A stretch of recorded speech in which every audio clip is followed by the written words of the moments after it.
Imagine करो एक इंसान जो पहले स्टॉक मार्केट में काम किया करते थे और उन्होंने काफी फेलियर्स भी फेस किए, लेकिन उन्होंने गिव अप करने के बजाय अपना रास्ता बदल दिया। उन्होंने 2002 में अपना रिटेल बिजनेस शुरू किया और आज वो इंडिया का सबसे बड़ा एंड सक्सेसफुल रिटेल चेन में से एक बन चुका है। तो मैं बात कर रहा हूँ डी मार्ट की, जिसे राधा कृष्ण दमानी ने शुरू किया था। एक ऐसे इंसान की कहानी जो पहले स्टॉक मार्केट के महारथी थे, लेकिन फिर रिटेल मार्केट में आकर उन्होंने एक ऐसी कंपनी बनाई जो कस्टमर्स के दिल में बस गई। चलिए जानते हैं डी मार्ट का सफर कैसे एक छोटी शुरुआत ने पूरे रिटेल इंडस्ट्री का चेहरा बदल दिया और डी मार्ट आज किस तरह से रिटेल इंडस्ट्री का राजा बन गया।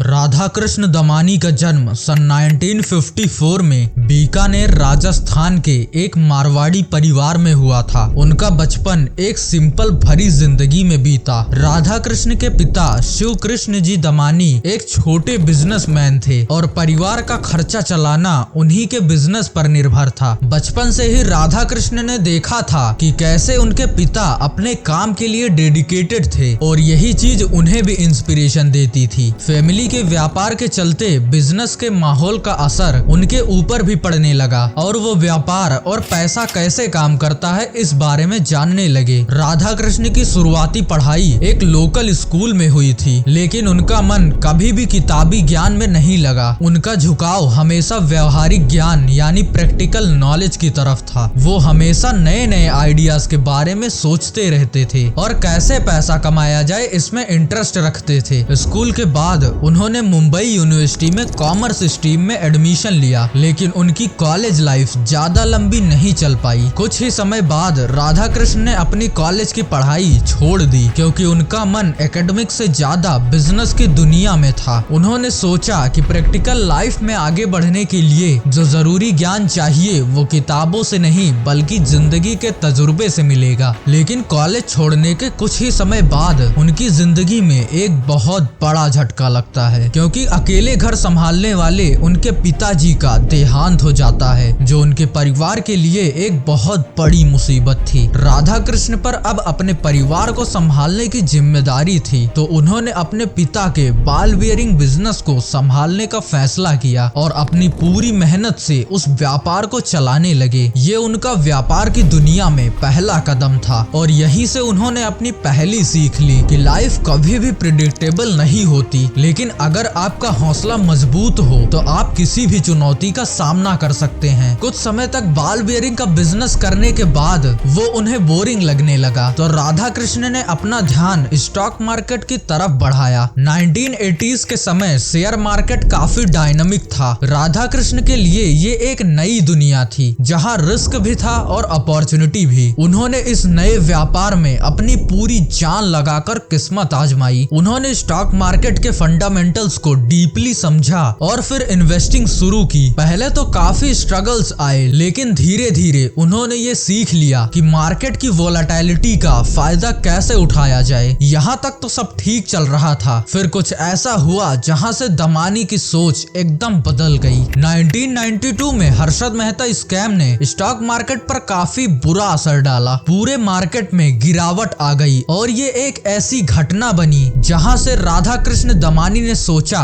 कि उन्हें अपने इन्वेस्टमेंट्स डाइवर्सिफाई करने चाहिए। इस स्कैम के बाद उन्होंने समझा कि स्टॉक मार्केट की इनस्टेबिलिटी के कारण हमेशा उस पर डिपेंड रहना रिस्की हो सकता है। इसलिए उन्होंने सोचा कि एक ऐसी इंडस्ट्री में एंटर किया जाए जो ज्यादा स्टेबल और सस्टेनेबल हो। तो उन्होंने काफी रिसर्च की और ऐसा चीज ढूंढ निकाला जो उनकी लाइफ को कम्प्लीटली बदलने वाला था, और वो था रिटेल बिजनेस। रिटेल बिजनेस उनके लिए एक प्रॉमिसिंग सेक्टर बन गया। उस वक्त इंडिया में रिटेल सेक्टर लार्जली अनऑर्गेनाइज्ड था। लोग छोटी किराना स्टोर्स से शॉपिंग किया करते थे, जहां ज्यादा प्राइस, लिमिटेड वैरायटी और इनकंसिस्टेंट क्वालिटी थी। राधा कृष्ण दमानी ने इसे देखा और सोचा कि अगर कस्टमर्स को एक ऐसा ऑर्गेनाइज्ड और रिटेल फॉर्मेट में प्रोडक्ट्स मिलने लगे जो अफोर्डेबल हों और जहां वैरायटीज भी हों, तो लोग यहां से जरूर शिफ्ट करेंगे। उन्होंने इंटरनेशनल रिटेल चेन को भी एनालाइज किया, जैसे वॉलमार्ट और कॉस्टको, जिन्होंने अमेरिका में ऑर्गेनाइज्ड रिटेल को बदलने में बड़ा रोल निभाया था। ये सब देखकर उन्हें लगा कि अगर इंडिया में भी ऐसा मॉडल लाया जाए तो ये काफी ज्यादा स्केलेबल हो सकता है।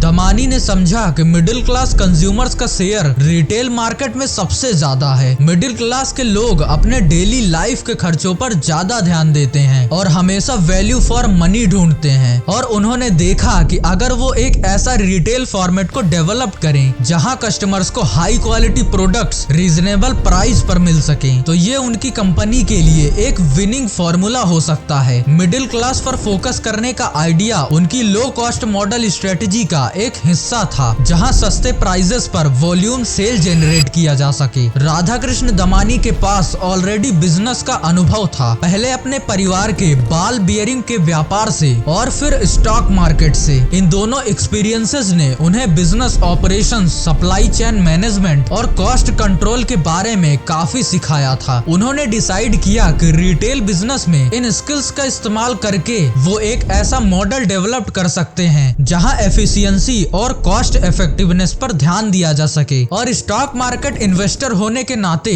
दमानी के अंदर रिस्क टेकिंग का एक नेचुरल ट्रेट था। वो नए बिजनेस अपॉर्चुनिटी को ध्यान से स्टडी करते थे, और जब उन्हें लगता कि ये एक प्रॉफिटेबल और स्केलेबल मॉडल बन सकता है, तब वो उसमें इन्वेस्ट करते थे। रिटेल मार्केट को उन्होंने एक ऐसी अपॉर्चुनिटी के रूप में देखा जहां रिस्क तो था लेकिन पोटेंशियल रिवॉर्ड भी काफी ज्यादा था, इसलिए उन्होंने रिटेल इंडस्ट्री में अपना कदम रखा। शुरुआत एक छोटे से स्टोर से की, लेकिन विजन बड़ा था। 2002 में दमानी ने पवई, मुंबई में अपना पहला स्टोर खोला। ये कोई भव्य स्टोर नहीं था, बस एक छोटा सा 10,000 स्क्वायर फीट का स्टोर था, लेकिन यहाँ पर कस्टमर्स को एक नया तरह का एक्सपीरियंस मिलने वाला था। सब चीजें ऑर्गेनाइज्ड थी, groceries, house hold items, toiletries सब एक ही जगह पर मिल रहा था, वो भी काफी सस्ते दाम पर। दमानी ने शुरू से ही बल्क में चीजें खरीदने और डायरेक्टली मैन्युफैक्चरर से डील करने का फैसला लिया था। इससे उन्हें प्रोडक्ट्स कम दाम पर मिल जाते थे और यही सेविंग्स को वो अपने कस्टमर्स तक पहुंचाते थे। डी मार्ट का नारा था डिस्काउंट पर बढ़िया क्वालिटी। ये अप्रोच लोकल किराना स्टोर्स से काफी अलग थी, जहां कस्टमर्स को काफी कम प्राइस, हालांकि एमआरपी से भी कम प्राइस और अच्छी क्वालिटी दोनों का कॉम्बिनेशन मिलता था। इसे देखकर धीरे धीरे लोग दमानी के कॉन्सेप्ट से अट्रैक्ट होने लगे। कस्टमर्स को ये पसंद आया कि वो एक ही जगह पर अपनी सारी जरूरत की चीजें ले सकते हैं, वो भी बिना ज्यादा प्राइस खर्च किए। 2005 के बाद डी मार्ट ने धीरे धीरे एक्सपेंशन करना शुरू किया, लेकिन ये ग्रोथ जल्दबाजी में नहीं थी। दमानी हमेशा लोकेशन और प्रॉफिटेबिलिटी का पूरा एनालिसिस करते और वही जगह पर स्टोर ओपन करते जहां उन्हें ये यकीन होता कि ये प्रॉफिटेबल होगा। इस तरह से डी मार्ट ने 2010 तक लगभग 25 से 30 स्टोर्स खोल लिए थे और हर एक स्टोर्स प्रॉफिटेबल था। ये स्टडी और स्ट्रेटेजिक ग्रोथ का फॉर्मूला ही डी मार्ट की सफलता का राज बन गया। हर नए स्टोर के साथ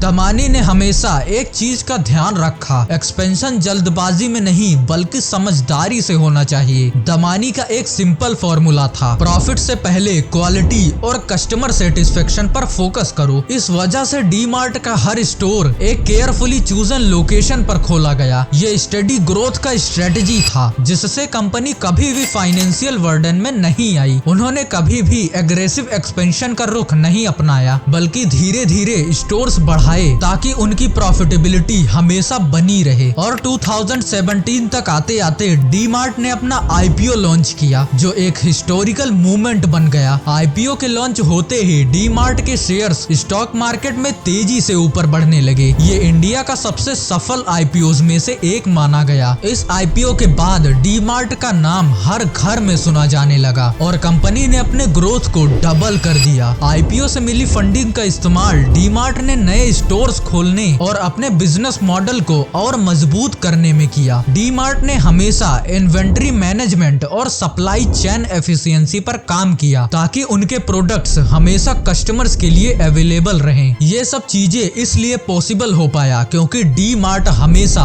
एक कॉस्ट इफेक्टिव बिजनेस मॉडल पर फोकस करता था। जब से डी मार्ट ने रिटेल में कदम रखा, तब से वो अपने कॉम्पिटिटर्स को काफी पीछे छोड़ता आया है। जहां दूसरे रिटेल चेन डिस्काउंट और सेल पर फोकस करते हैं, वहीं डी मार्ट के प्रोडक्ट्स हमेशा लो प्राइसेस पर बेचे जाते हैं। ये मॉडल कस्टमर्स को बार बार डी मार्ट की तरफ खींच लेता था और 2020 के बाद भी जब पैंडेमिक का असर पूरी इकोनॉमी पर पड़ा था, डी मार्ट ने अपनी सेल को इम्पैक्ट होने से बचाया। उन्होंने अपना पूरा फोकस इसेंशियल गुड्स और ग्रोसरी पर रखा, जिससे इनके स्टोर्स ऑपरेशनल रहे। आज के समय में डी मार्ट के 300 से ज्यादा स्टोर्स हैं और हर स्टोर प्रॉफिटेबल है। आज के डिजिटल वर्ल्ड में डी मार्ट ने अपने आप को ऑनलाइन स्पेस में भी लाया है। उनका D mart ready platform customers को ऑनलाइन ग्रोसरी शॉपिंग का एक्सपीरियंस देता है। ये डिजिटल प्रेजेंस उनकी ऑफलाइन बिजनेस मॉडल को कंप्लीट करती है, जिससे कस्टमर्स के लिए कन्वीनियंस और भी बढ़ जाता है। यहाँ भी उन्होंने अपने low cost and high efficiency model को बरकरार रखा है, जिससे ऑनलाइन भी डी मार्ट अपने कस्टमर्स के लिए फेवरेट बन गया है। और इसी के साथ डी मार्ट आज इंडिया का सबसे बड़ा और सबसे सक्सेसफुल रिटेल चेन में से एक बन चुका है।